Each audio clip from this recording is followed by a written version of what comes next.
ইরানের শিয়া পন্থীরা বাতিলপন্থী না সঠিকপন্থী, শিয়াদের কথা বলেছি।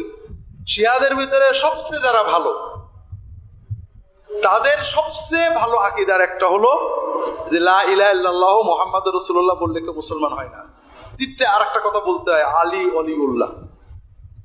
দ্বিতীয় হলো যে আবু বকর, ওমর, ওসমান সহ সব সাহাবীরা মুরতাদ কাফের ছিলেন, তাদেরকে লানত করা ইমানের অংশ, তাদের সাথে সম্পর্ক ছিন্ন করা।